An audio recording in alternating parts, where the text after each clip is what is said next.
如果糖尿病你控制得唔好，佢會譬如影響你嘅行動能力啦，影響你嘅視力啦，影響埋你譬如去廁所啊、腎功能等等各方面嘅問題㗎喎。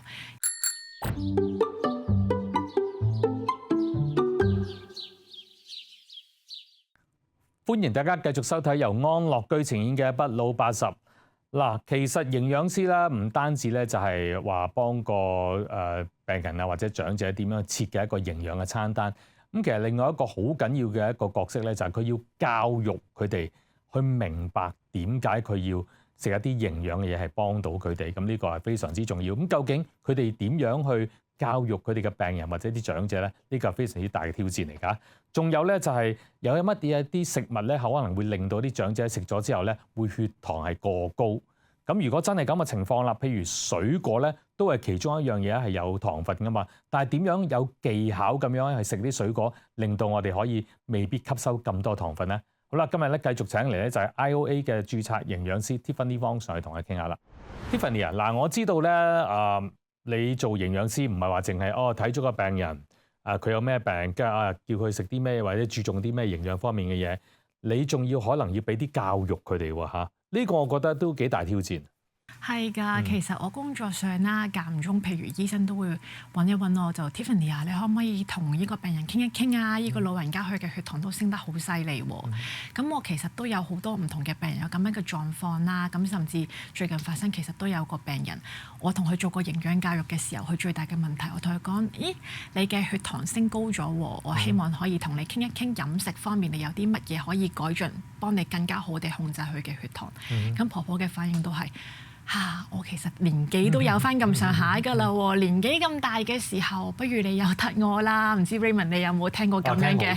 係啦，有咁樣嘅回應啦。咁咁樣嘅情況之下咧，其實我都同佢解釋啦，因為其實隨住我哋而家科技進步啦，咁我哋醫療普及越嚟越好啦，平均壽命越嚟越長嘅，真係。冇錯。好似我工作入邊啦，揾到其實都見到唔少咧老人家，佢係90幾歲啊，甚至過100歲嘅都不在話下㗎。咁樣嘅情況，我就問婆婆啦：你而家70幾歲，唔知道，因為冇人知道最後我哋壽命會幾長啦。咁假設如果你之後仲有20年嘅時候，呢20年你唔好好控制你嘅血糖，你知唔知會發生咩事呢？好似頭先咁樣講過啦，因為血糖嚟講啦，遍佈全身會影響我哋全身唔同嘅系統㗎嘛。婆婆或者好多老人家嘅諗法就係，只要我行得走得啦，食得瞓得啊，基本功能唔受到影響嘅時候，我都唔係好想去做其他嘅改進嘅啦。咁但係啦，如果糖尿病你控制得唔好，佢會譬如影響你嘅行動能力啦，影響你嘅視力啦，影響埋你譬如去廁所啊、腎功能等等各方面嘅問題㗎喎。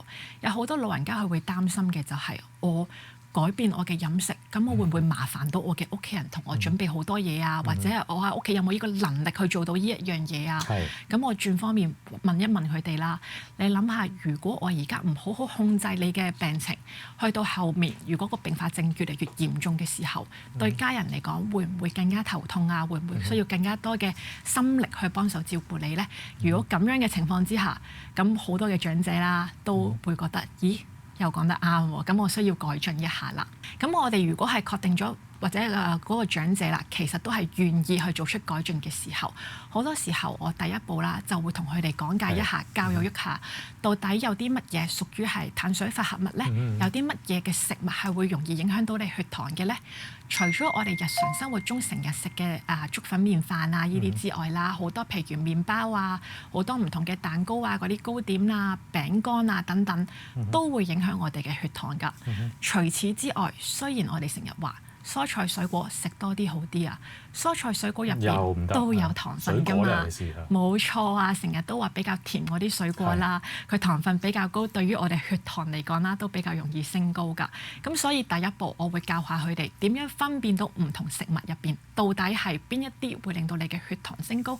咁下一步啦，我就會想了解一下，譬如嗰個老人家啦，佢習慣佢一般嚟講佢嘅飲食係啲乜嘢？好多時候老人家或者好多嘅患者啦，佢會話：要見營養師，或者你直接俾個餐單我啦，我翻屋企跟住做咪得咯，唔使嘥咁多時間傾啊嘛，諗住。咁但係啦，好現實地問一個問題，俾個餐單你係咪有信心？你每一日都可以跟住個餐單去做，然後跟足一世先？同埋我真係希望我身邊嘅老人家啦，好好地控制佢嘅病情嘅時候，亦都可以控制享受到佢嘅飲食。所以我會問清楚，到底你平時食開嘅嘢係啲乜嘢啊？你中意食嘅嘢係啲乜嘢啊？甚至你會唔會有啲嘢係過敏啊？或者你食物會有避忌啊、唔食咁樣嘅問題？咁大家可以真係針對你嘅喜好啦、你嘅習慣啦、你嘅文化啦，咁各方面，然後再配搭你嘅醫療問題，去制定一個你願意去做嘅飲食咁樣咯。多謝大家咧，就支持我哋呢個不老80嘅節目。咁大家如果睇緊電視嘅話咧，你又想同我哋直接互動咧，記住可以掃一掃呢個二維碼。咁啊，仲有另外咧，如果而家睇緊 YouTube 嘅朋友咧，記住睇睇下邊嘅資料，亦都可以係連結到我哋噶。咁啊，記得點讚同埋訂閱啦。頭先你講咧，生果都有甜分噶嘛，係咪？我聽人講過，唔知係咪真係，問問營養師啦。譬如啲香蕉咧，佢哋話熟啲咧，個甜分會高啲。所以冇咁熟嗰陣時咧，糖分會冇咁高，係唔係嘅咧？其實係啱㗎，因為其實呢一啲水果入邊啦，佢都會有生長嘅酵素㗎嘛。咁變咗喺唔同嘅時期啦，佢嗰個成熟嘅程度唔一樣，然後會令到佢哋嗰個入邊嗰個糖嘅成分啦，同埋佢甜嘅水平都唔一樣。好似你放得比較耐少少，開始有起點啊，或者變黑嗰啲香蕉係甜啲，但係咧佢糖分亦都係會比較高，令到你嘅血糖會升得比較快㗎。咁相反啦，如果係糖尿病嘅病人，佢有啲病人佢比較中意食香蕉啊，同埋香蕉本身都有好多營養㗎嘛，我都會建議或者盡量選擇一啲比較青翻少少啊、黃色一啲嘅香蕉啊，又或者食香蕉嘅時候咧，建議唔好一次過食晒成隻。我知道你接觸唔單止係亞洲嘅會員啦，亦都有啲係美國人啊，或者第二啲人啊咁樣。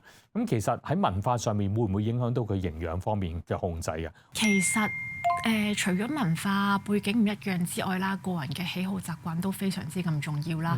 就算係比較西方嘅文化入邊啦，好似我哋意粉啊、漢堡包啊、三文治啊等等，都會有好多嘅碳水化合物喺入邊㗎嘛。冇錯啊，嗰啲快餐文化啦，其實入邊都有好多碳水化合物。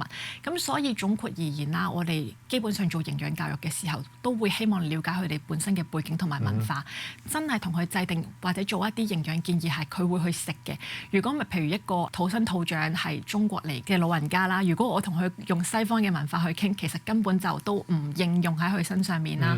所以變咗成日都話營養教育嚟講係一個比較個人化嘅一件事，一個概念啦。咁真係需要每一個人針對佢嘅病徵啦，跟針對佢嘅需要啦，去詳細去傾㗎。好，今日多謝晒 Tiffany 講解咗，如果你有糖尿病嘅長者咧，呢集咧希望幫到你。但係最緊要咧都係自己嘅生活規則啦，好似阿 Tiffany 都俾咗意見啦，盡量去跟住嚟做啦。